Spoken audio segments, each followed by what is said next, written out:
Have you ever felt that burning desire for revenge? That raw, visceral need to make someone hurt the way they hurt you? I want you to close your eyes for a moment. Yes, right now, close your eyes and think about that person who broke your... Feel those emotions rising within you, the anger, the pain, the betrayal. Now hold on to that feeling because we're about to transform it into something extraordinary. I remember sitting across from a young woman, tears streaming down her face as she shared her story of betrayal. Her husband of 12 years had left her for someone else, leaving behind not just broken vows, but shattered dreams and 2 young children. She looked at me with eyes full of pain and said, I want to destroy him. I want him to feel exactly what I'm feeling right now. And you know what? I understood that feeling completely. It's human, it's natural. But it's also a prison of our own making. The truth is, revenge is like drinking poison and expecting the other person to die. It's a concept so profound, yet so simple, that once you truly understand it, it changes everything. When someone breaks your heart, they've already taken something precious from you, your trust, your love, your faith. But when you choose revenge, you give them permission to take even more. You give them your peace, your joy, your future. Let me share something powerful with you. The moment you decide not to seek revenge is the moment you take back your power. It's not about being weak. It's about being so strong that you can look pain in the eye and say, you don't get to control my destiny. Think about that. Is every minute you spend plotting revenge is a minute you could be spending creating something beautiful in your life. Every ounce of energy you pour into hatred could be transforming into self-love, growth, and healing. The choice is always yours. You see, when someone breaks your heart, they create a wound. But what many of us don't realize is that seeking revenge is like picking at that wound, preventing it from healing, keeping it fresh and painful. Instead of letting time and wisdom work their natural healing magic, we keep ourselves in a cycle of pain. I want you to understand something fundamental about forgiveness. It's not about condoning what happened to you. It's not about saying what they did was okay. Forgiveness is about setting yourself free. It's about choosing your own happiness over the temporary satisfaction of seeing someone else suffer. When you hold on to thoughts of revenge, you're actually keeping yourself emotionally tethered to the person who hurt you. You're allowing them to live rent-free in your mind, influencing your decisions, affecting your relationships, and coloring your view of the world. Is that really what you want? The path to healing begins with a simple but powerful shift in perspective. Instead of asking, how can I make them pay? Ask yourself, how can I grow from this? Instead of plotting revenge, plot your comeback story. Instead of focusing on their destruction, focus on your reconstruction. You might be thinking, but they deserve to suffer for what they did. Perhaps they do. But here's the beautiful truth. Your healing, your happiness, your success will be the most powerful response to their betrayal. Living well isn't just the best revenge. It's the only revenge that doesn't corrupt your soul. Let me tell you about energy and how it works in our lives. When you focus on revenge, you're operating from a place of negative energy. You're aligning yourself with darkness, with pain, with suffering. But when you choose forgiveness and personal growth, you align yourself with light, with love, with possibility. And here's the miracle. The universe responds to that energy. I've seen it countless times. People who chose forgiveness over revenge, growth over grievance, love over hatred. They didn't just survive their heartbreak.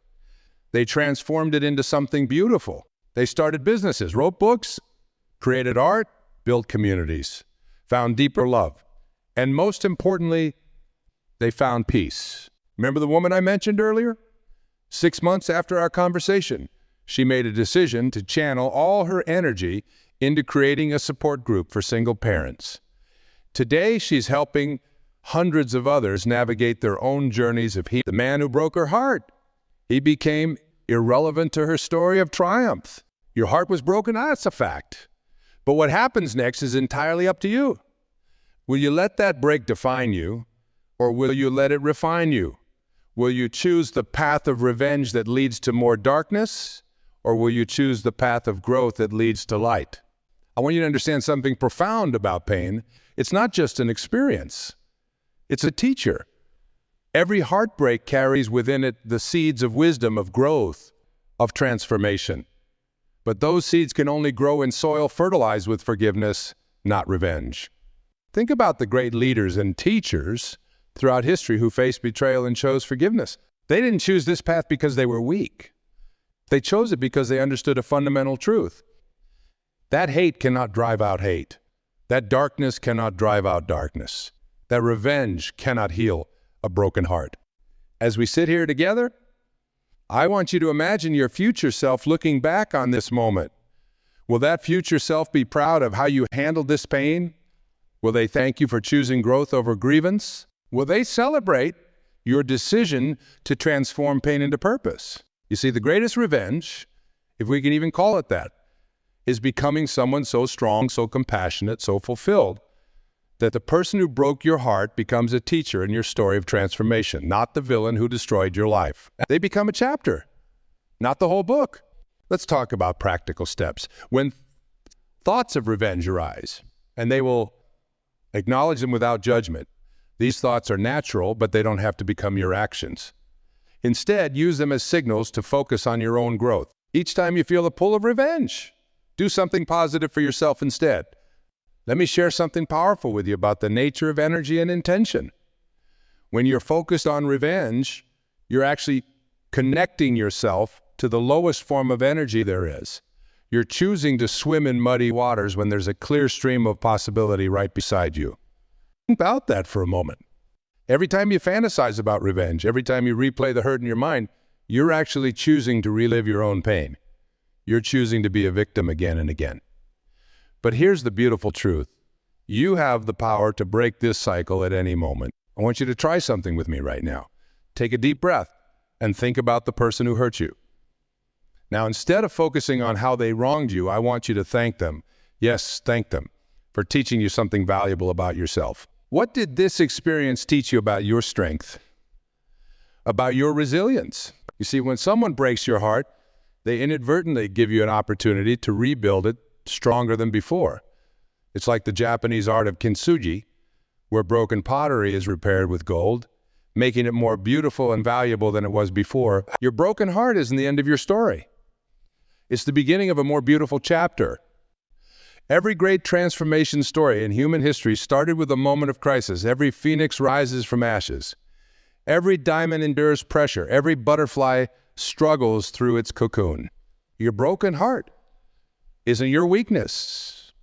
It's your opportunity for metamorphosis. I've witnessed countless individuals stand at this exact crossroads where you are now. Some chose the path of revenge, investing their precious energy in plotting, scheming, and hurting. Years later, they were still stuck in that same place of pain, their lives on hold, their hearts still broken. But others, the others? They chose the path of transformation, and their stories are nothing short of miraculous. Let me tell you about energy vampires. These are the thoughts of revenge and bitterness that drain your life force, that steal your joy, that rob you of your future. Every moment you spend feeding these vampires is a moment you could be investing in your own growth, your own joy, your own peace. You might be thinking, but they don't deserve my forgiveness. And you're right. Maybe they don't. But here's the truth that will set you free. Forgiveness isn't about them. It was never about them. Forgiveness is the gift you give yourself. It's the key that unlocks your prison of pain. It's the bridge you cross to reach your future. Think about this. While you're plotting revenge, while you're nurturing your hatred, while you're feeding your bitterness, what opportunities are you missing? What doors of possibility are closing? What relationships are you neglecting? What dreams are you postponing? The cost of revenge isn't just spiritual. It's practical, it's tangible, it's real. I want you to understand something profound about the nature of healing. When you choose revenge, you're essentially telling the universe, I want to stay connected to this pain. I want to remain in this story of hurt. But when you choose forgiveness and growth, you're declaring, I'm ready for something new. I'm ready for something better. I'm ready to write a new story. Consider the energy of revenge like a dark cloud that follows you everywhere. It affects how you see the world, how you interact with others, how you approach new relationships. It casts a shadow over every new beginning, every fresh start, every potential joy. Is that really the life you want to live? Here's a powerful truth. The person who broke your heart can only control your future if you let them. They can only continue to hurt you if you give them that power. The moment you decide to focus on your own growth, your own healing, your own joy, that's the moment they lose their power over you. I want you to imagine something with me. Imagine meeting your future self 5 years from now. This version of you is radiant, peaceful, successful, and most importantly, happy. This version of you looks back at this moment with gratitude, not because the pain wasn't real, but because it led to such profound transformation. You see, the universe has a wonderful way of turning our greatest pain into our greatest purpose, but this alchemy only happens when we choose love over hate, growth over grievance, creation over destruction. It happens when we decide that our happiness is more important than our hurt. Let's talk about the practical power of redirecting energy. Every time you feel the urge for revenge, I want you to do something radical. Create something. Write a page in your journal, take a step toward your dreams, do something kind for someone else. Transform that negative energy into positive action. Think about the story you want to tell about this chapter of your life. Do you want it to be a story of how someone broke you? Or do you want it to be a story of how you use that breaking point as a breakthrough moment? The choice is yours, and it's a choice you make every single day. Remember this? Your heart may be broken, but your spirit is unbreakable. Your trust may be shattered, but your capacity for joy is unlimited. Your past may be painful, but your future is still pristine with possibility. Every moment you choose growth over revenge, you're not just healing, you're transforming. There's something profoundly powerful that happens when we release the need for revenge. It's like putting down a heavy burden you've been carrying for so long that you forgot how light you could feel. Take a moment right now to feel the weight of your desire for revenge. Feel how it pulls at your shoulders, how it presses on your chest, how it clouds your mind. Now imagine setting that weight down just for a moment. Feel the lightness that comes with that release. That lightness, and that's your natural state. That's who you were meant to be. That's who you can be again. You see, carrying the burden of revenge is like walking through life with a backpack full of rocks. Each bitter thought, each plan for retribution, each moment of anger, they're all rocks weighing you down. The truth that might shake you, the person or you, they're not carrying any of that weight. Let me share something profound about the nature of healing. When someone breaks your heart, they create a wound, yes. But what determines whether that wound becomes a scar that keeps hurting or a source of strength is entirely up to you. It's like being given a plot of land after a storm. You can either focus on the devastation or start planting seeds for a new garden. Think about the energy you're putting into thoughts of revenge. That same energy could be building something beautiful in your life. It could be nurturing new relationships, creating art, building a business, helping others, or discovering parts of yourself you never knew existed. Every ounce of energy you direct toward revenge is energy stolen from your own growth. I want you to understand something crucial about pain and purpose. Sometimes our greatest heartbreaks are actually doorways to our destiny. But we can only walk through that door when we stop staring at the person who broke our heart and start looking at the pain. Every moment you spend plotting revenge is a moment you're still letting them control your story. You're still letting them be the main character in your narrative. Isn't it time you took back the pen and started writing your own story? There's a magnificent transformation that happens when you shift your focus from getting even to getting better. It's like turning on a light in a dark room.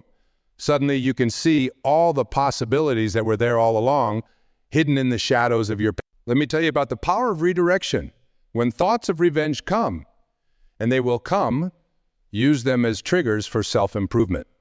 Let every bitter thought be a reminder to do something positive for yourself. Turn your pain into fuel for growth. You might be wondering, but what about justice? Don't they deserve to face consequences for their actions? Here's a truth that might surprise. The universe has its own way of balancing accounts. Your job isn't to be the accountant of karma. Your job is to be the architect of your own happiness. While you're consumed with thoughts of revenge, life is happening. Opportunities are passing by. Joy is waiting to be embraced. Love is waiting to be experienced. Is your revenge worth missing all of that? I want you to imagine something powerful with me. Imagine running into the person who broke your heart 5 years from now. But instead of being consumed by pain or hatred, you feel peace. Not because you've forgotten, but because you've grown so much that their presence in your life story has become insignificant compared to all you've achieved. You see, true power isn't in making others feel our pain. It's in transforming our pain into something meaningful. It's in using our heartbreak as fertilizer for growth rather than poison for revenge. Consider the ripple effects of your choice in this moment. When you choose growth over revenge, you're not just changing your own story. You're setting an example for others. You're showing the world that it's possible to rise above pain, to choose dignity over destruction, to transform heartbreak into breakthrough. Let's talk about the practical aspects of this transformation. Every time you catch yourself in thoughts of revenge, I want you to ask yourself 3 questions. What am I gaining from this thought? What am I losing by holding on to it? What could I create instead? There's something beautiful that happens when you release the need for revenge. You create space for miracles. It's like clearing the clouds from your sky. Suddenly you can see the stars that were there all along. Your heart begins to heal, not because time has passed, but because you've chosen to fill it with something better than bitterness. Your capacity for joy wasn't broken when your heart was broken. Your ability to love wasn't destroyed when you were betrayed. Your future wasn't canceled when your past was painful. All of these things are still within you, waiting to be reclaimed. I want you to understand something profound about healing. It's not a destination. It's a journey. And on this journey, every step away from revenge is a step toward freedom. Every moment you choose not to retaliate is a moment you choose to reclaim your power. Let me share with you a profound truth about transformation. When you're standing in the depths of heartbreak, it feels like you're in a dark valley. But that valley, that lowest point you're experiencing, can become the foundation of your greatest rise. It's not about denying the pain. It's about choosing what to build on top of it. Think about this. Every thought of revenge is like planting a seed of poison in your own garden. But what if, instead of planting poison, you planted possibilities? What if every moment you felt the urge for revenge became a moment of intentional growth? I want you to understand something powerful about emotional alchemy. Just as ancient alchemists sought to turn lead into gold, you have the power to transform your pain into purpose. Your broken heart isn't just a wound, it's raw material for something. Consider the metaphor of a tree after a storm. When strong winds break its branches, the tree doesn't seek revenge against the wind. Instead, it grows new branches, often stronger than before, sometimes in new directions it never would have explored otherwise. Your heart has this same wisdom, this same capacity for renewal. You might be thinking, but you don't understand how deeply they hurt me. And you're right. Pain is deeply personal, but so is healing. So is growth. So is the choice to rise above the desire for revenge and create something beautiful instead. Let me tell you about the power of emotional liberation. When you release the need for revenge, you're not just letting go of anger. You're reclaiming your right to joy. You're declaring that your happiness is no longer hostage to someone else's actions. Think about the energy of forgiveness. Not as a gift to the person who hurt you, but as a gift to yourself. It's like opening windows in a stuffy room, letting fresh air circulate through your soul. With each breath of forgiveness, you're choosing freedom over imprisonment. I want you to imagine something with me. Imagine if all the energy you spent on thoughts of revenge was suddenly converted into creative force. What would you build? What would you create? What mountains would you climb? What dreams would you pursue? You see, revenge is always about looking backward, but growth is about looking forward. Every moment you spend plotting revenge is a moment stolen from your future self. Every day spent in bitterness is a day your dreams are put on hold. The person who broke your heart gave you something valuable. They gave you clarity. Clarity about your strengths. Clarity about your resilience. Clarity about what you will and won't accept in your life moving forward. But what you do with that clarity, that's entirely up to you. Let's talk about the practical power of redirected energy. When thoughts of revenge arise, use them as triggers for self-investment. Let each bitter thought become a building block for something meaningful. Transform your pain into productivity, your anger into ambition, your hurt into healing. I want you to understand something profound about emotional freedom. When you choose not to seek revenge, you're not choosing weakness. You're choosing wisdom. You're not surrendering. You're transcending. You're not giving up. You're growing up. Think about the story you're writing with your life. Every choice you make is a sentence in that story. Do you want your story to be about the person who hurt you, or do you want it to be about the incredible person you became because you chose growth over grievance? Remember this: your broken heart is not your destiny, it's your departure point.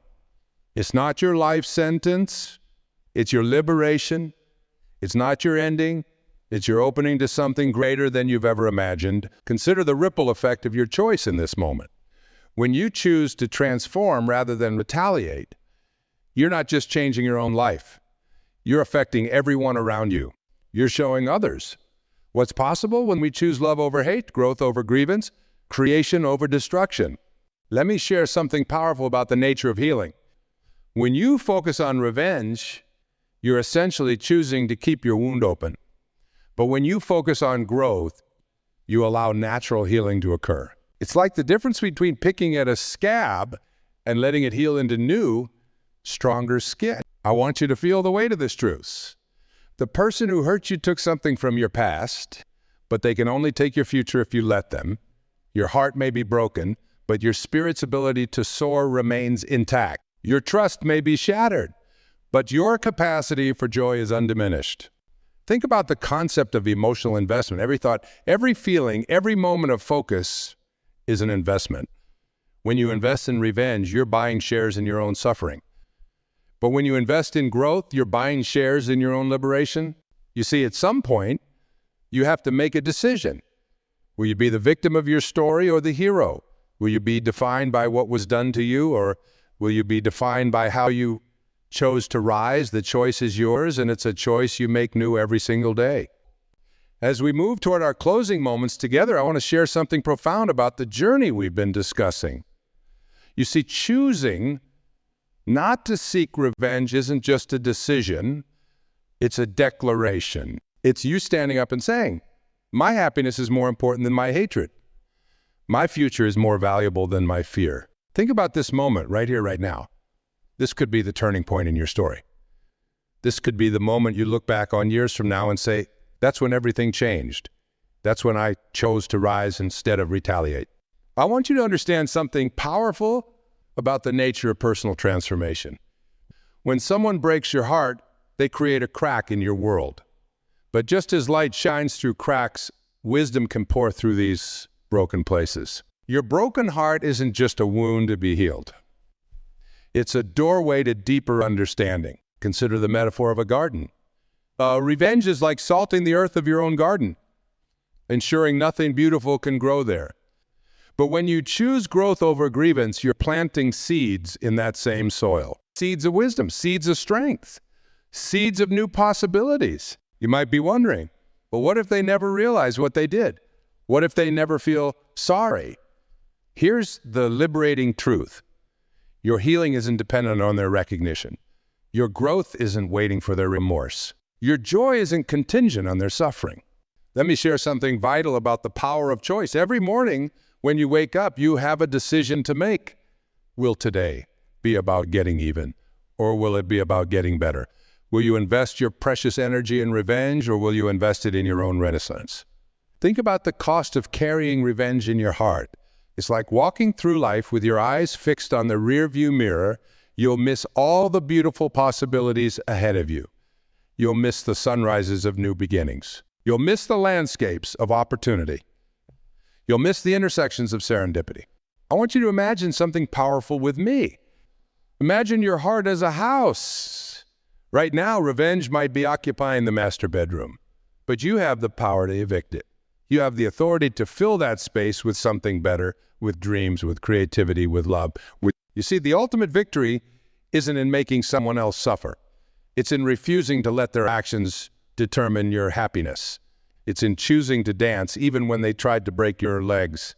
It's in choosing to sing even when they tried to silence your voice.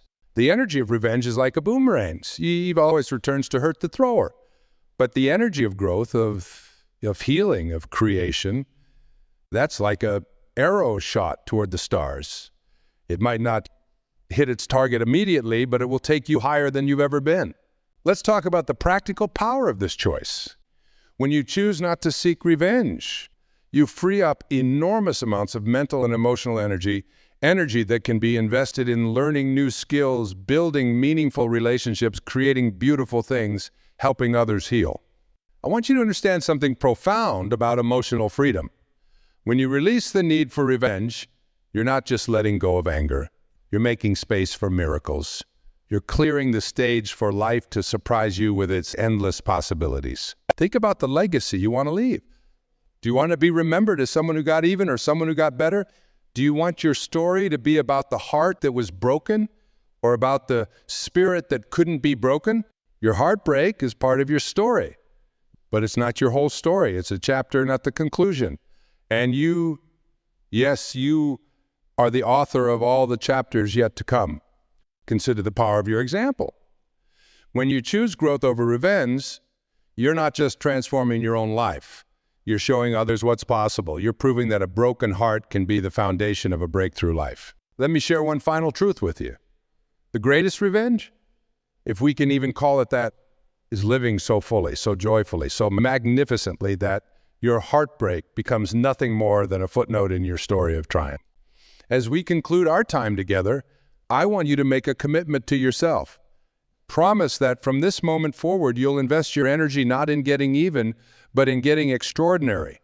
Not in settling scores, but in setting records. Not in causing pain, but in creating purpose.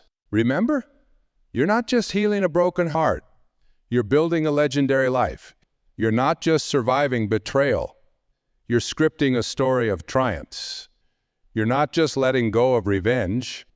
You're embracing something far more powerful, your own unlimited potential. The choice is yours, right here, right now. Will you choose the path of revenge that leads to more darkness, or will you choose the path of transformation that leads to light? Will you remain a prisoner of your pain, or will you become a pioneer of possibility? Stand with me now. Feel the power of this moment. Feel the strength of this choice. Feel the freedom that comes with releasing revenge and embracing renewal. Your heart may have been broken, but your spirit, your magnificent, resilient, unstoppable spirit, this is your moment. This is your turning point. This is your declaration of emotional independence. Rise, shine, transform. The world is waiting for the magnificent person you're becoming. Thank you. And remember, your greatest chapter begins the moment you choose growth over revenge. Have you ever felt the sting of rejection? The aching loneliness of being cast aside by someone you loved with all your heart. It's a pain that cuts deep into your soul, leaving you raw, vulnerable, and desperately trying to understand what you did wrong. But I'm here to tell you today, it's not about what you did wrong. It's about learning to love yourself first, to fill your own cup of self-worth so that no one else has the power to drain it dry. Too many of us live our lives seeking approval and validation from others. We contort ourselves into an image we think they want to see, sacrificing our own needs, values, and happiness in the process. We judge our own worthiness based on their fickle affections. But when that love is yanked away, we are left falling into an abyss of self-doubt and self-recrimination. I know this pain intimately.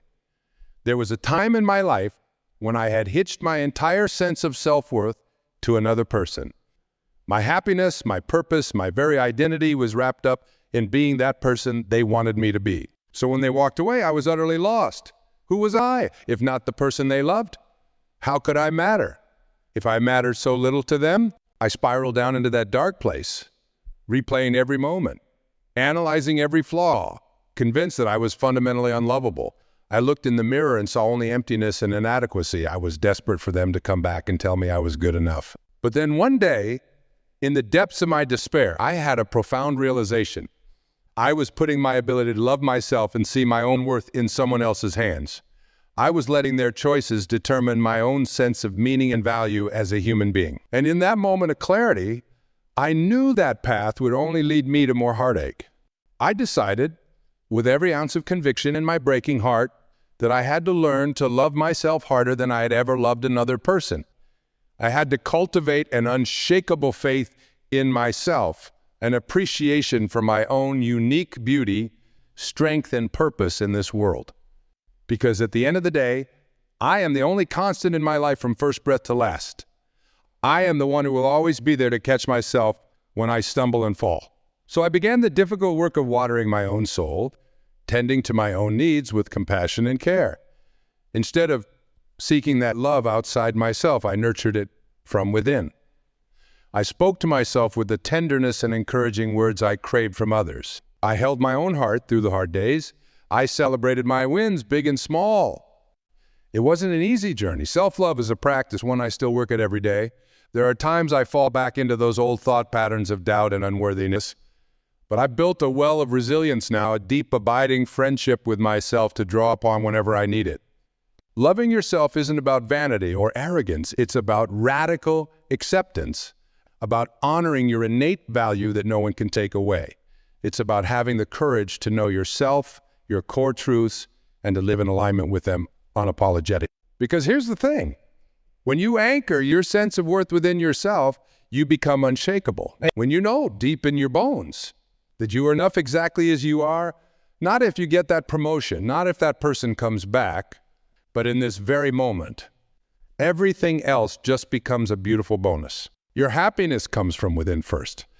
I know the pain of heartbreak can feel bottomless. I know how empty your days can seem when the person you love walks away. But please hear me, their inability to see your worth does not diminish it. Their choices do not determine your value. You matter.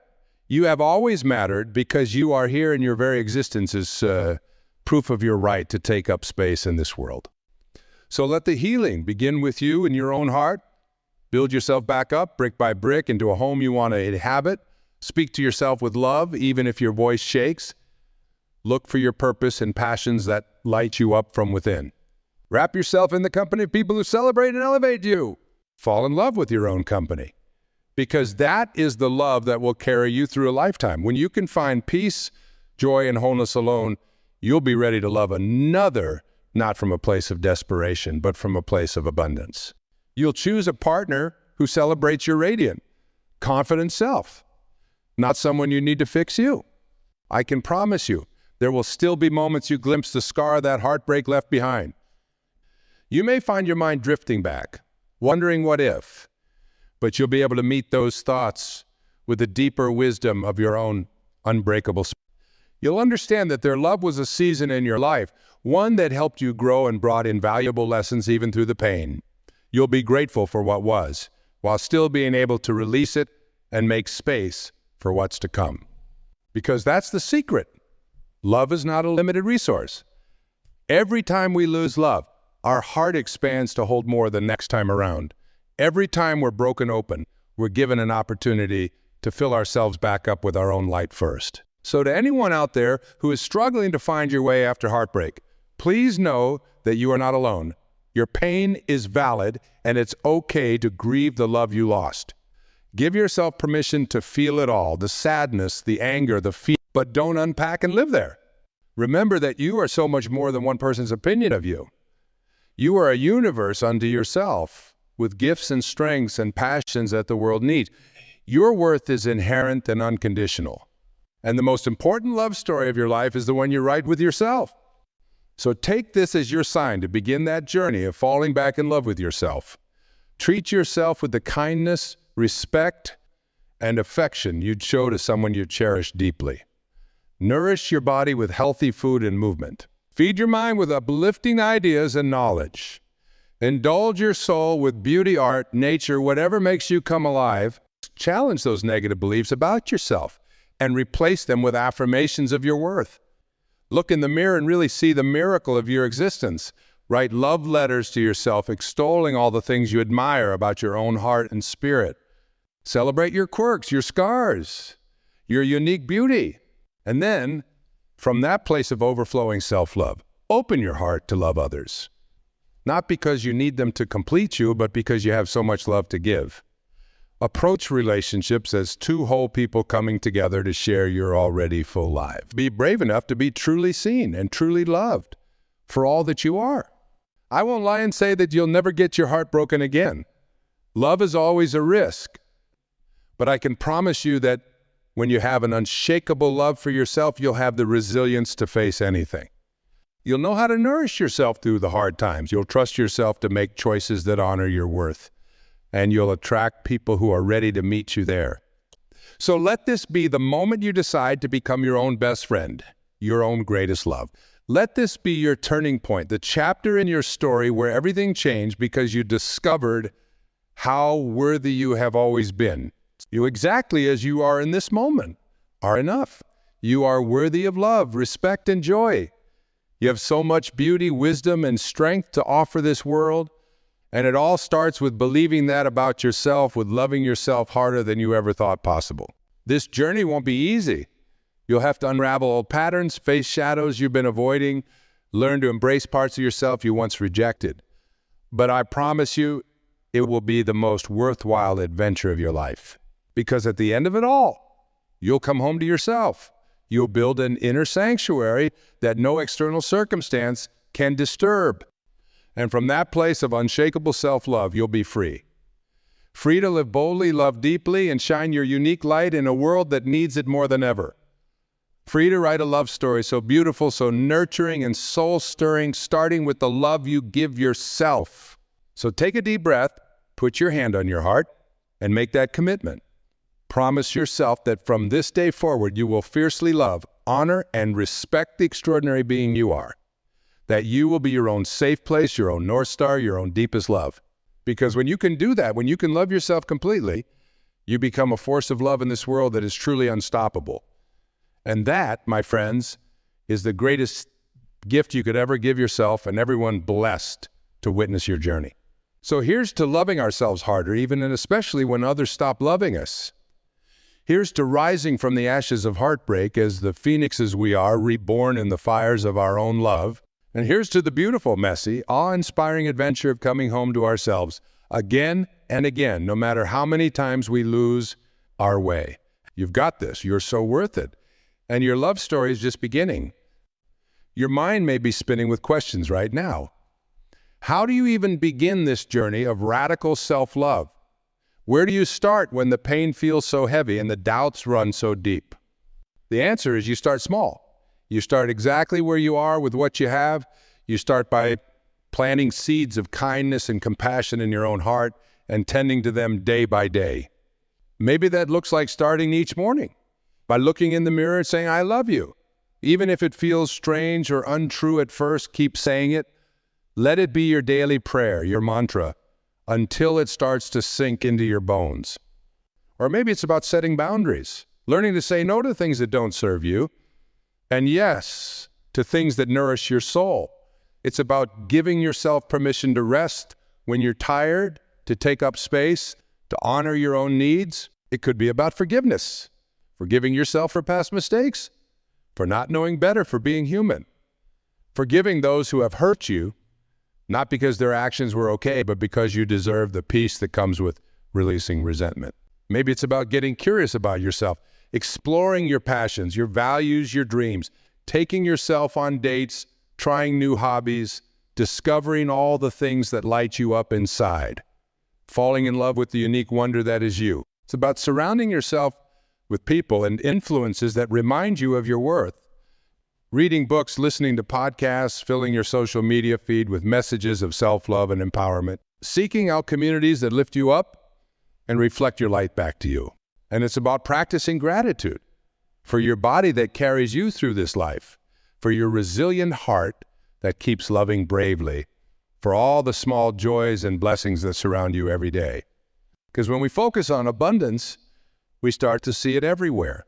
Most of all, it's about making the choice, moment to moment, to be kind to yourself, to speak to yourself like you would a beloved friend, to give yourself grace, compassion, and understanding, even and especially in your darkest moments.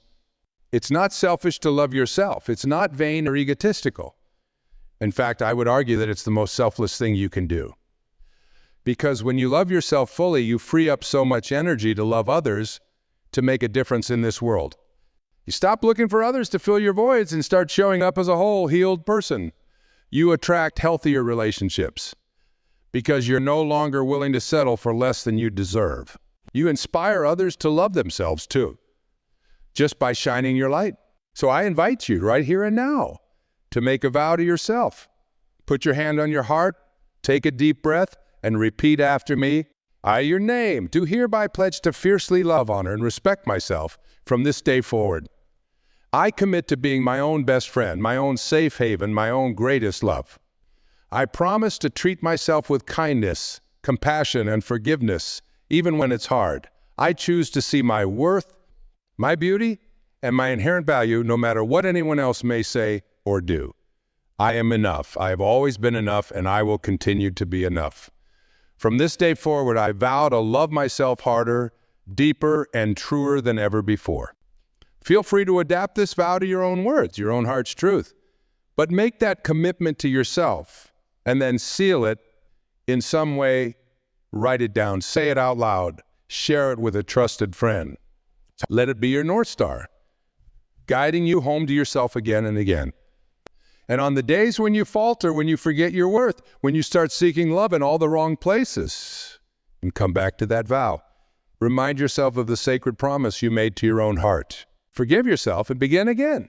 Because this journey of self-love is not a destination, it's a daily practice.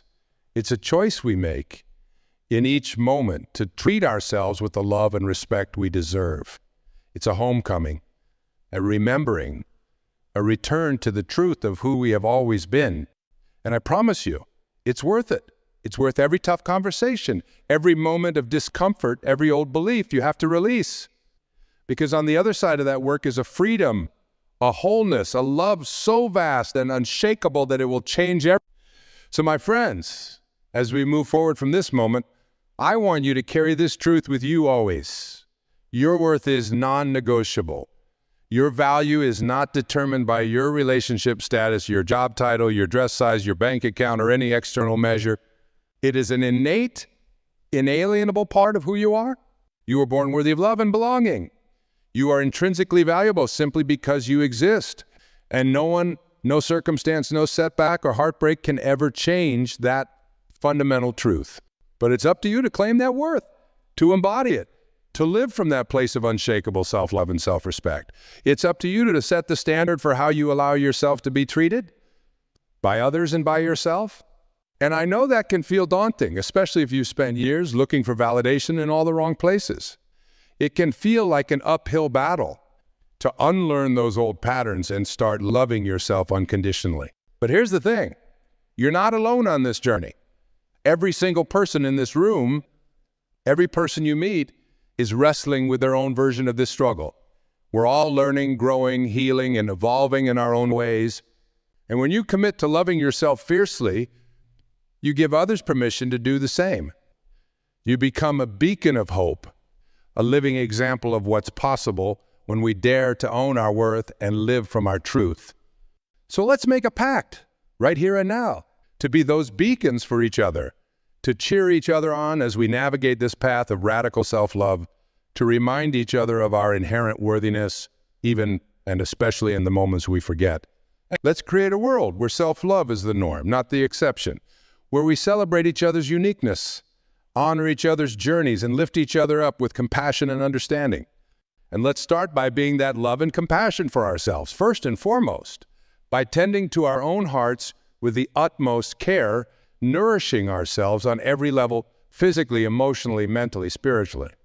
Because the more we fill ourselves up with love, the more we have to give to others. The more we heal our own wounds, the more we can help others heal theirs. The more we embrace our own humanity, the more we can connect with the shared humanity in everyone we meet. So as you go out into the world from this place, I want you to carry that love with you. I want you to let it infuse every interaction, every decision, every moment of your life. When you look in the mirror, I want you to see a radiant being worthy of all the love and joy this life has to offer. When you face a challenge or setback, I want you to draw on that deep well of self-love to carry you through. And when someone tries to dim your light, I want you to remember that their words and actions are a reflection of their own pain, not your worth. I want you to stand tall in the truth of who you are and keep shining brightly, because the world needs your light now more than ever. The world needs your unique gifts, your courageous heart, your authentic truth. The world needs you to show up fully as the incredible, breathtaking, one-of-a-kind being you are. And it all starts with loving yourself, with choosing yourself, with honoring yourself, moment by moment, day by day. It starts with planting those seeds of self-love and tending to them with devotion and patience. So let this be your invitation, your rallying cry, your daily reminder. Let this be the moment you look back on and say, that's when everything changed. That's when I decided to love myself harder than I ever thought possible. Because from that place of overflowing self-love, anything is possible. From that place of unshakable worthiness, you become unstoppable. From that place of deep connection to yourself, you can create a life beyond your wildest dreams. It won't be easy, but it will be the most rewarding journey you'll ever undertake. And you are so worth it every step of the way. So take a deep breath, put your hand on your heart, and make that commitment. Choose to love yourself fiercely, bravely, unconditionally. Choose to own your worth, to honor your truth, to celebrate your uniqueness. And watch as that love ripples out and touches every corner of your life, every person you meet, every dream you dare to chase. Watch as that love transforms you, heals you, sets you free. My beloved friends, as we come to the close of our time together, I want to leave you with this final thought, this parting wish from my heart to yours. May you always remember that you are a miracle, once in a lifetime, never to be repeated expression of life's beauty and wisdom. May you treat yourself with the reverence and adoration that such a miracle deserves. May you have the courage to love yourself fiercely in the face of all the forces that would try to convince you otherwise. May you stand firm in your worthiness even as the world shifts and changes around you. May you give yourself permission to be fully human, to make mistakes, to have flaws, to experience the full spectrum of emotions, and may you wrap all of it in compassion and understanding. May you seek out people, experiences, and environments that nourish your soul and reflect your light. May you create a life that feels like home, a life that honors your truest desires and deepest values. May you find the strength to let go of anything that no longer serves you. Relationships, beliefs, habits, trusting that something better is waiting to take its place. May you speak to yourself with kindness. May you treat yourself with gentleness. May you love yourself with an open and tender heart. And in those inevitable moments when you forget, when you stumble and fall back into old patterns, may you offer yourself forgiveness. May you have the humility and the humor to begin again as many times as it takes. May you trust in your resilience, in your ability to heal and grow and evolve. May you believe in your own becoming even when the path is unclear. May you find the courage to be vulnerable, to let yourself be fully seen and heard and loved. May you open your heart to the love that surrounds you, the love that has been waiting for you all along. May you remember that you are not alone, that you have never been alone. May you feel the support and love of all those who have walked this path before you, cheering you on from the other side. And may, deep in your bones, that your existence is a gift, that your being here matters more than you could possibly imagine. May you trust in your unique purpose, your singular role in this grand unfolding story. So as you go out into the world, my love, I want you to carry these wishes with you. Tuck them into your heart, engrave them on your spirit, let them be your anchor and your North Star. And more than anything, I want you to know that you are loved beyond measure and without condition. You are loved for all that you are and for all that you are becoming. That love is your birthright, your true home, your ultimate belonging. It's the love that will catch you when you fall, the love that will guide you through the darkest of nights, the love that will remind you of your infinite worth again and again. So let that love be your foundation as you build a life of meaning and beauty and joy. Let that love be your fuel as you chase your wildest dreams and darest ambitions. Let that love be your solace in times of heartache, your celebration in times of triumph. And above all, let that love start with you. Let it start with the way you see yourself, the way you hold yourself, the way you honor yourself. Because when you love yourself fully, you give others permission to do the same. When you embrace your own worthiness, you invite others to stand in their own truth. When you live from a place of authenticity and self-compassion, you create a world where everyone can That is the greatest gift you can give to yourself, to those you love, to the world at large. And it all begins with a simple choice, a radical decision, a quiet revolution in your own heart. So my friend, my fellow traveler on this winding path, I invite you to make that choice today. Choose to love yourself harder, truer, and more fiercely than you ever have before. Choose to believe in your own worthiness, your own beauty, your own boundless potential. Choose to honor your journey, to trust your process, to celebrate every step along the way. And know that as you do, you are healing not only yourself, but the world around you. You are adding to the sum total of love on this planet. You are fulfilling your highest calling and your deepest purpose. My friends, as we come to the end of our time together, I want to remind you that this is not the end of your journey, but rather the beginning of a new chapter, a new way of being, a new relationship with yourself and with the world around you.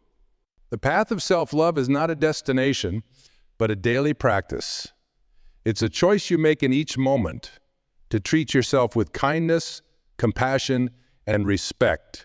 It's a commitment to your own growth, healing, and as you embark on this path, know that you will face challenges. There will be days when loving yourself feels impossible, when the old voices of doubt and criticism seem louder than ever.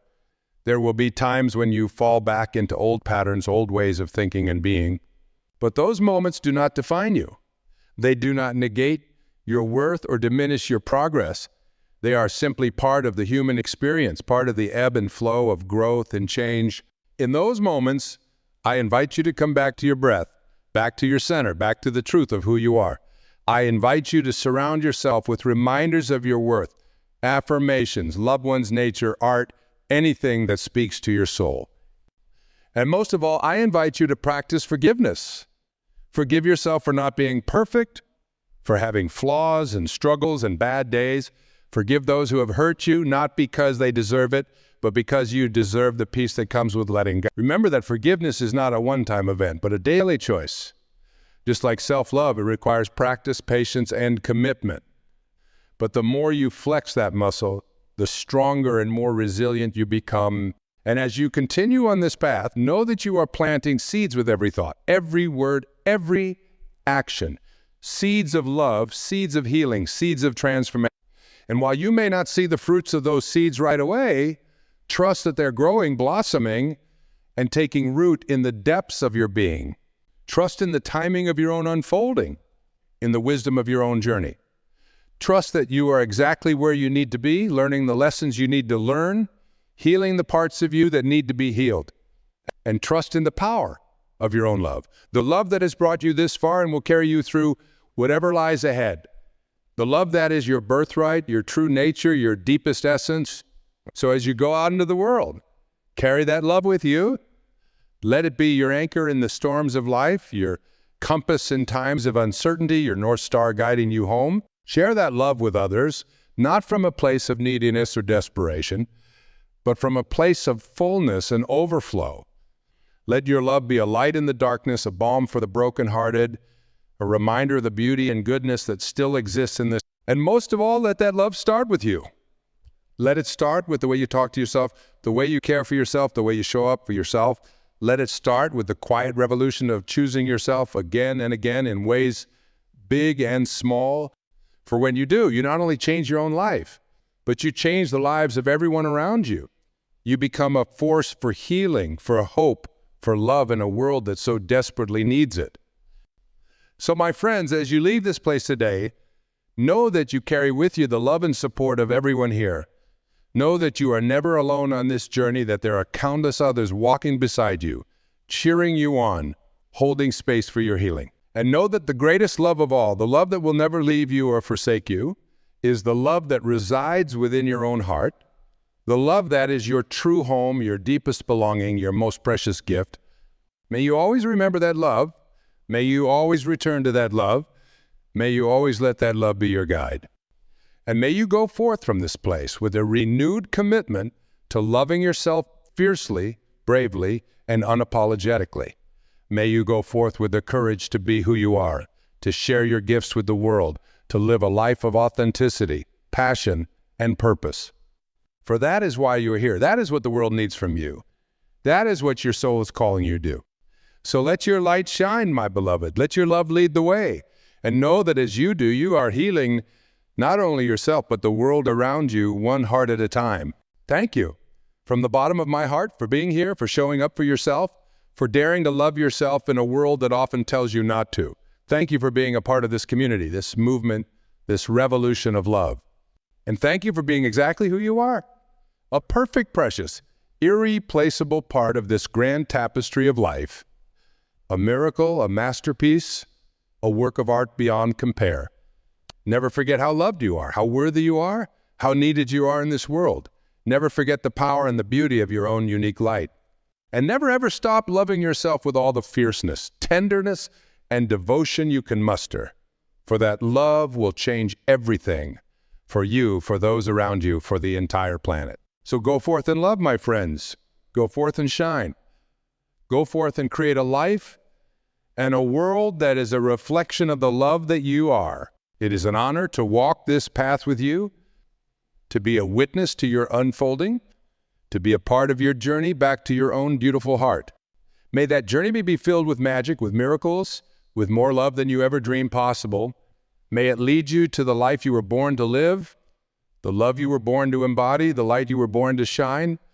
And may you always, always remember just how loved you truly are. Thank you.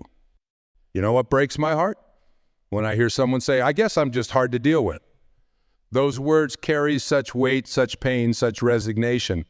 But here's the liberating truth that's going to change everything for you today. You're not hard to deal with. You're just not easy to fool. Let that sink in for a moment. Feel the power of that distinction. Because right there in that small shift of perspective lies the key to understanding your true worth, your authentic power, and why certain relationships in your life have felt so. I've spent decades walking alongside people on their journeys of self-discovery, and I've witnessed this same pattern countless times. Sensitive souls, intuitive minds, and honest hearts labeled as a difficult simply because they refuse to accept less than they deserve.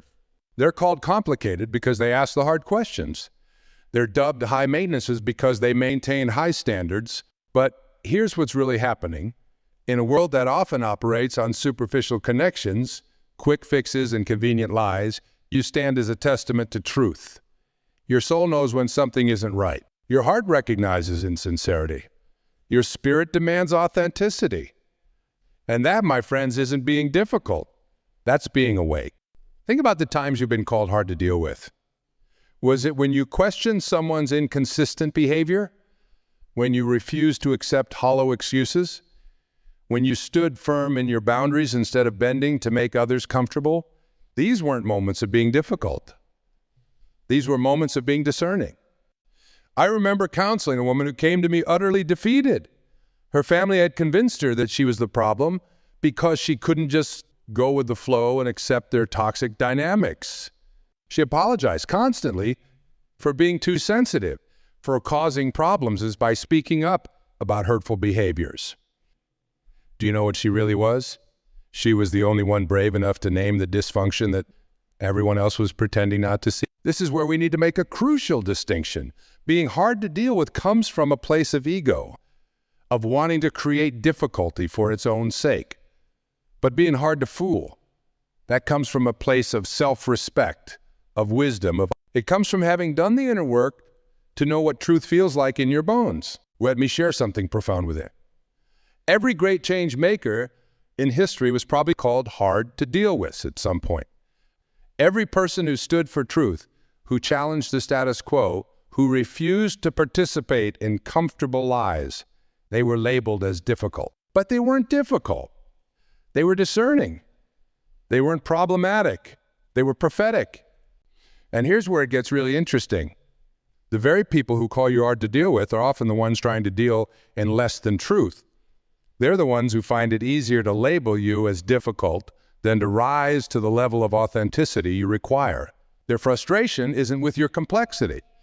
It's with their inability to manipulate you. Think about water for a moment. Pure, clean water has no taste, no color, no hidden properties.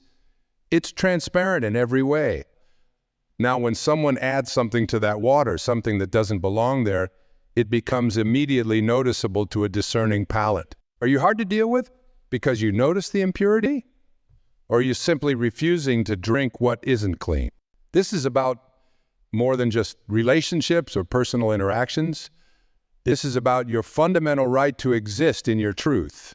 When you understand that being hard to fool is actually your superpower, everything shifts. Those moments of being called too much or too sensitive or too demanding transform from wounds into badges of honor. You see, the world needs people who aren't easy to fool. In an age of artificial everything, artificial sweeteners, artificial intelligence, artificial relationships, we desperately need souls who can still taste truth. We need hearts that can distinguish authentic connection from convenient association. We need minds that can differentiate between genuine growth and comfortable stagnation. But here's the challenge I want to present to you today. Can you embrace this quality in yourself without becoming bitter? Can you maintain your discernment while keeping your heart open, because there's a fine line between being hard to fool and becoming hard to love? The key is to remain soft on the inside while being strong on the outside. This reminds me of the bamboo tree. For years, it grows underground, invisible to the world. People might think nothing is happening, that all the nurturing is wasted, but the bamboo is developing an intricate root system that will eventually support incredible growth.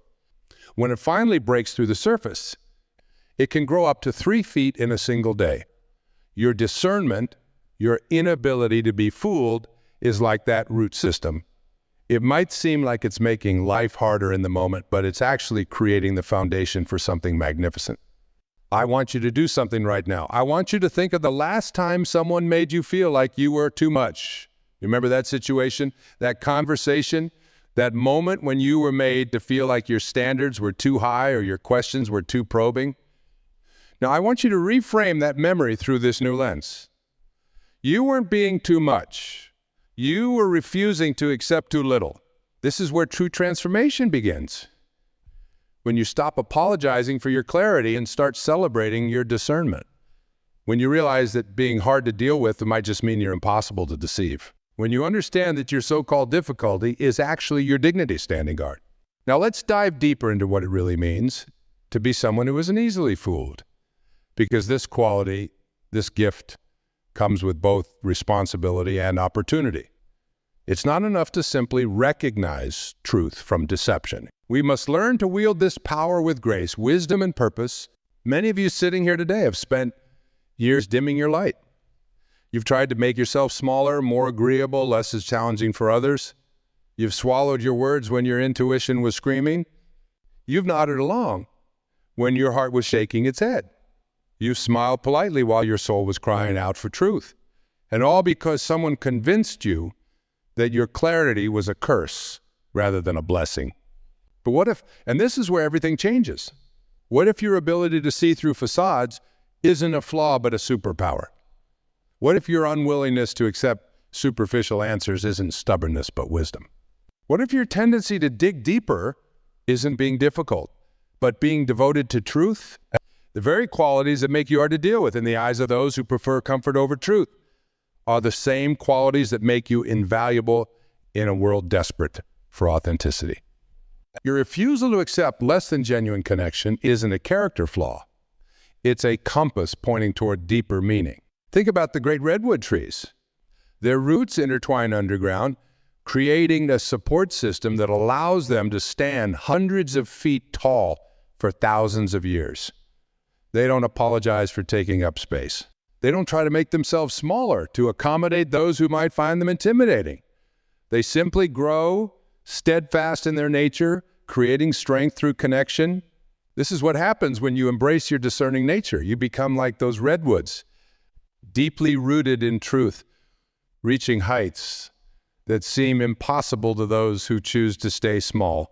Your ability to recognize authenticity becomes the root system that supports not just your growth, but the growth of everyone around you who's ready to rise. But here's where many of us get stuck. We recognize deception.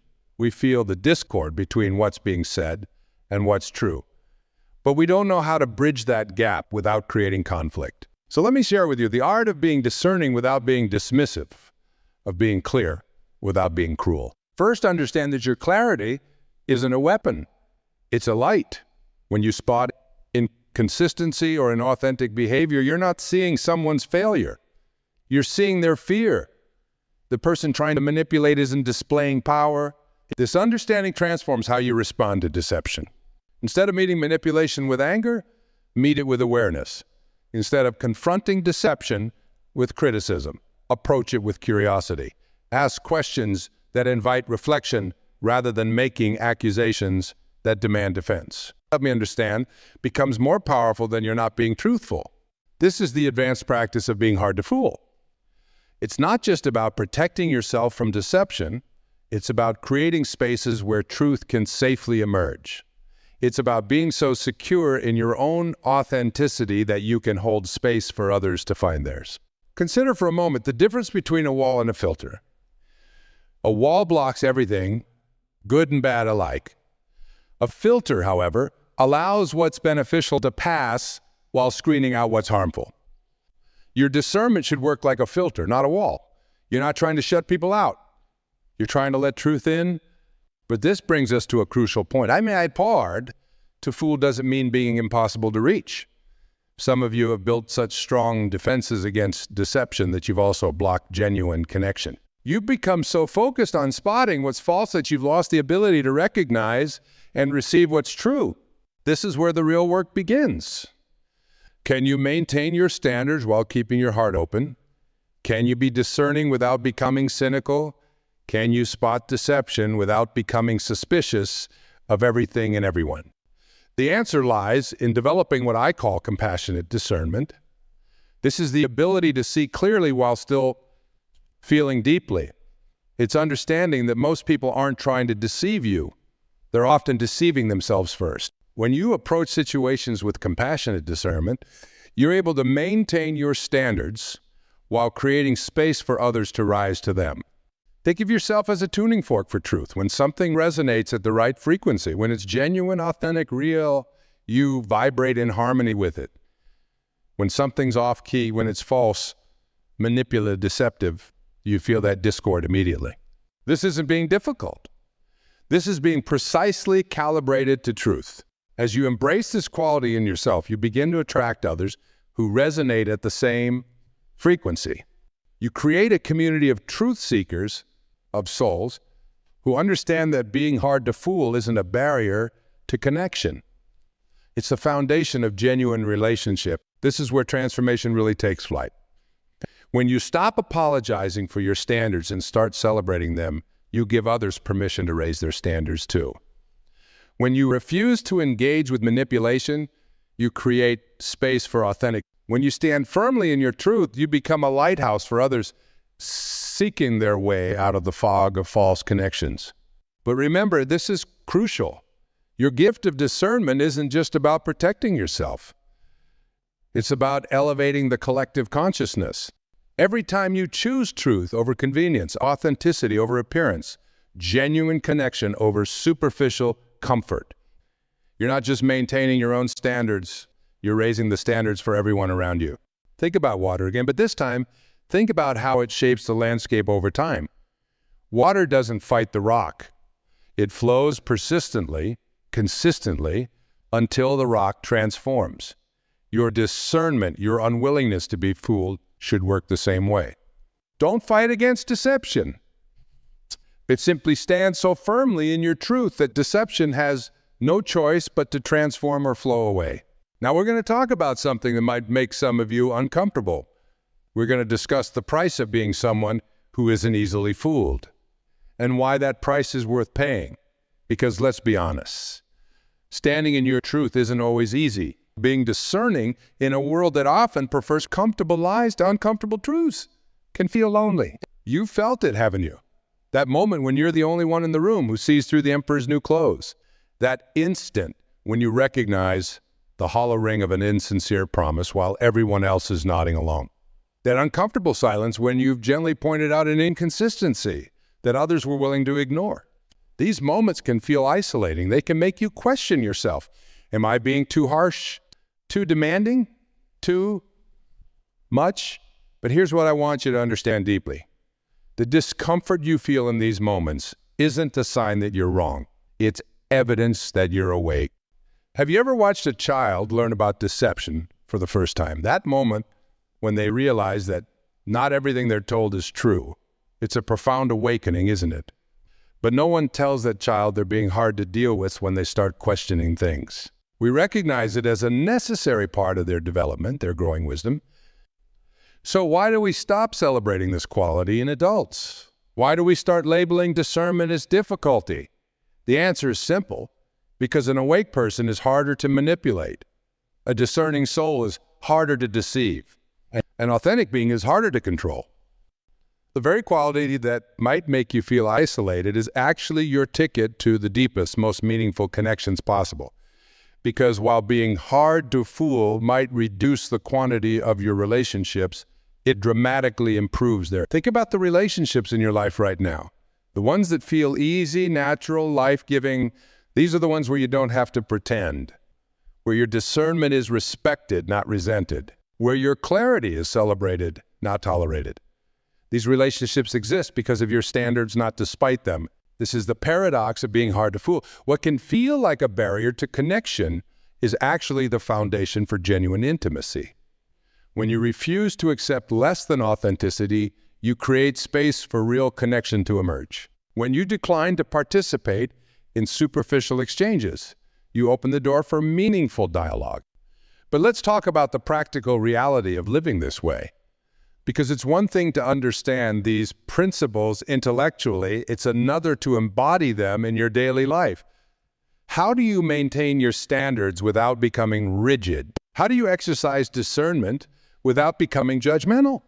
The key lies in understanding the difference between discernment and judgment. Discernment is about seeing clearly. Judgment is about condemning what you see. Discernment says, this isn't authentic. Judgment says, this is bad. Discernment creates space for growth.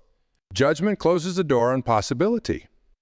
When you're operating from discernment, you're like a skilled gardener who can tell the difference between flowers and weeds, but understands that even weeds have their purpose. You're not angry at the weeds. You simply choose not to let them overtake your garden. You're not offended by deception. You simply choose not to let it root in your life. This brings us to another crucial aspect of being hard to fool, the importance of maintaining your own authenticity. Because here's the truth, the clearer you become about what's real, the more responsibility you have to be real yourself. You can't demand authenticity from others while living in pretense yourself. This means being willing to be uncomfortable. It means speaking your truth even when your voice shakes. It means standing firm in your knowing even when others try to shake your certainty. It means being willing to lose connections that were based on convenience rather than authenticity. But it also means being willing to be wrong. Being hard to fool doesn't mean being impossible to teach. The truly discerning soul remains humble, remains open to learning, remains willing to examine their own beliefs and biases.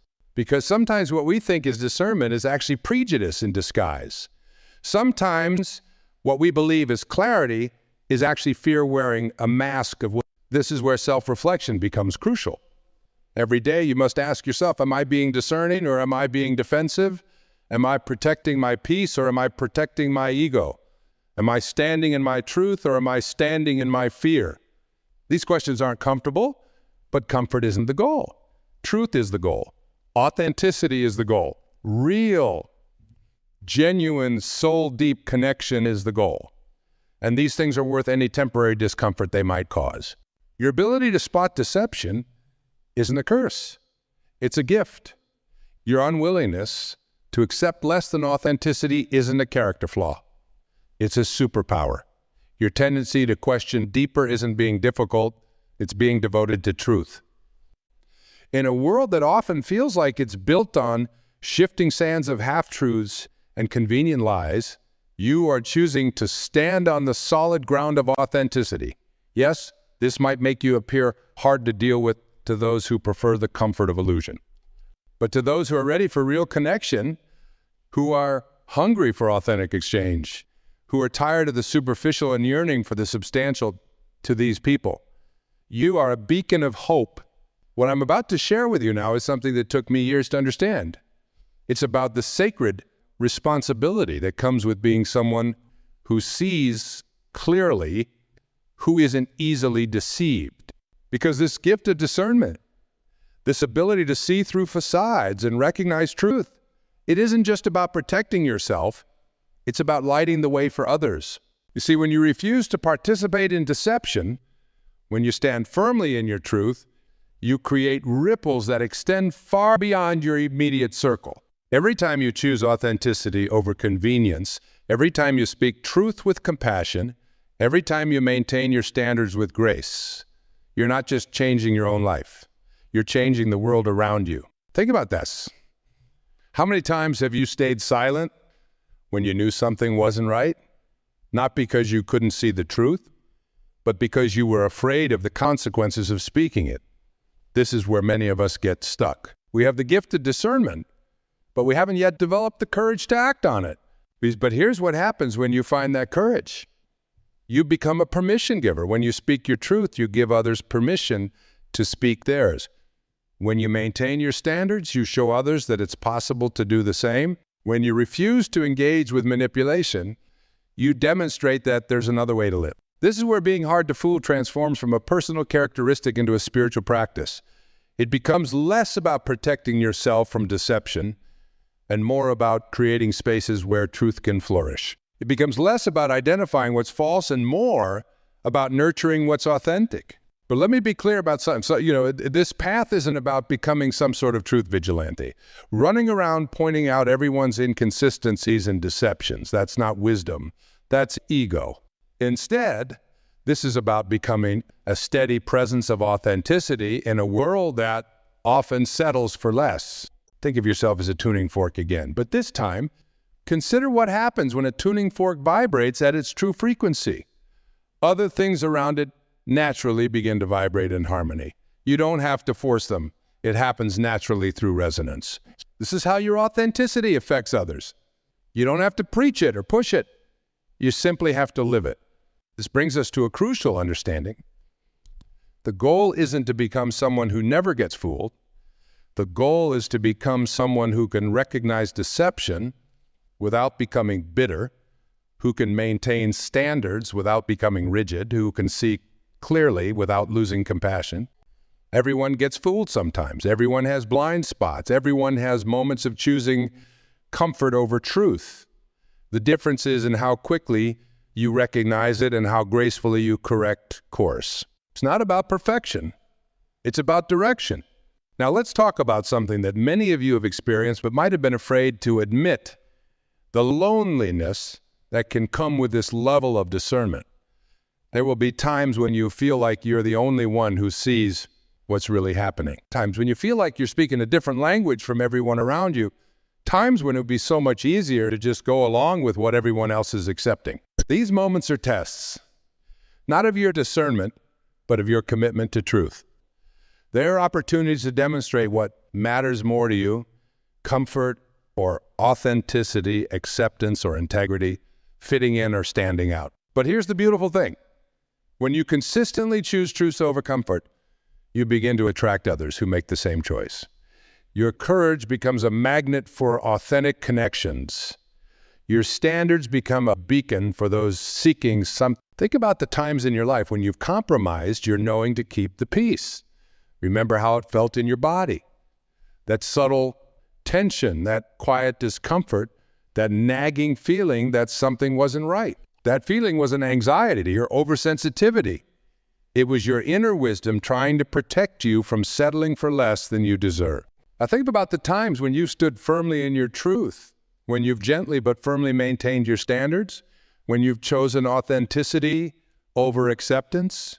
Remember how that felt? That deep sense of peace, that quiet confidence, that alignment with your highest self. The difference between these experiences is the difference between living from fear and living from truth. When you're afraid of being hard to deal with, you compromise your discernment. When you embrace being hard to fool, you honor your wisdom. This is where many of us need to make a fundamental shift in our thinking. Instead of seeing your discernment as something that needs to be softened or managed or apologized for, what if you saw it as your contribution to the world? What if your ability to see clearly and speak truthfully was actually your gift to others? Here's what happens when you make this shift. The very quality that once made you feel isolated becomes your point of deepest connection. The sensitivity that others labeled as too much becomes your greatest strength. The standards that some found demanding become your pathway to genuine relationship. But this only happens when you fully embrace who you are. When you stop trying to make yourself more palatable to those who prefer illusion. When you accept that being hard to fool isn't a flaw in your character, but a feature of your consciousness. As we come to this final phase of our journey together, I want to speak directly to your heart about something profound. Something that has the power to completely transform how you see yourself and your place in the world. Because everything we've discussed today leads to this essential truth. Your discernment isn't just a personal trait. It's a force for change in the world. Think about what happens when one person stands in their truth. Really think about it. When one person refuses to participate in deception, they create a crack in the facade of pretense. When one person maintains their standards with grace and clarity, they elevate the standards of everyone around them. When one person chooses authenticity over acceptance, they make that choice easier for others to make.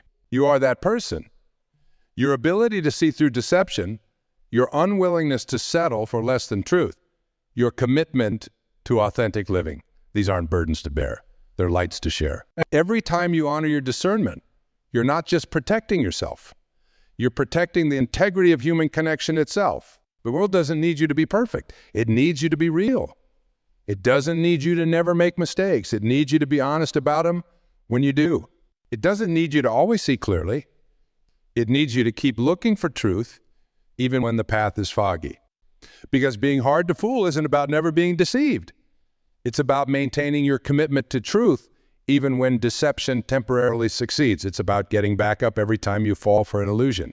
It's about continuing to trust your discernment, even when it leads you through uncomfortable territory. This is where your real power lies. Not in being invulnerable to deception, but in being unwavering in your return to truth. Not in being perfect, but in being perfectly committed to authenticity. Not in being right all the time, but in being real all the time. And here's something beautiful that happens when you embrace this understanding.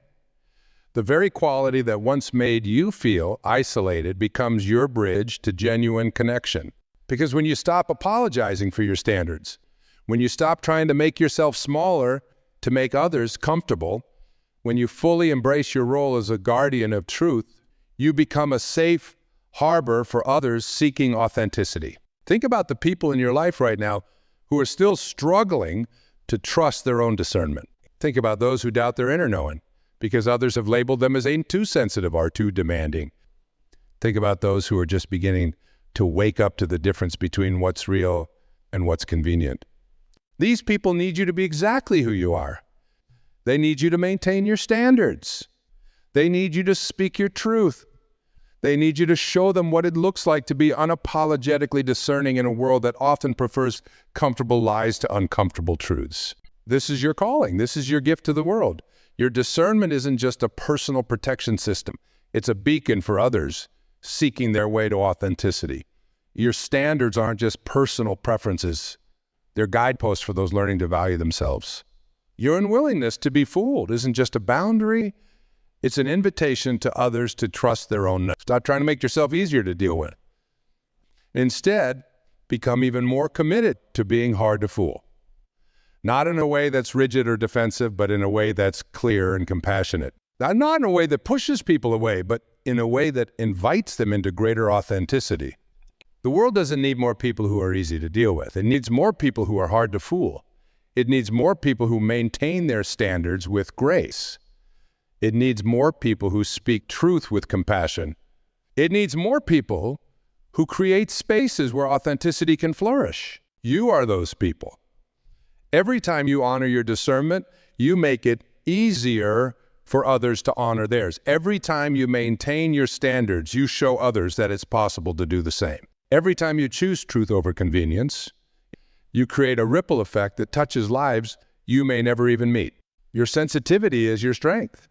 Your discernment is your gift. Your standards are your light. Don't dim them and make others comfortable. Don't apologize for seeing clearly. Don't compromise your knowing to keep the peace. Instead, stand firmly in your truth. Speak it with compassion. Live it with grace. Let your unwillingness to be fooled become your greatest contribution to a world hungry for authenticity. Let your standards become an inspiration for others seeking their way to truth. Let your discernment become a force for positive change in every life you touch. Because in the end, being hard to fool isn't about being difficult. It's about being devoted to truth. It's not about being demanding. It's about being discerning. It's not about being complicated. It's about being committed to authentic living. This is your path. This is your purpose. This is your gift to the world. Embrace it fully. Live it boldly. Share it generously. Because when you do, you become more than someone who isn't easy to fool. You become someone who makes it easier for others to find and live their truth. Stand tall in this knowing. Walk forward in this wisdom. Let your light shine bright. The world needs exactly who you are, exactly as you are, not despite your discernment, but because of it, not despite your standards, but because of them, not despite being hard to fool, but precisely because of it.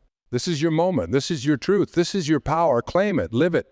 Share it. The world is waiting for exactly what you bring. And remember, you're not hard to deal with. You're just not easy to fool. And that's not just okay. That's exactly how it should be.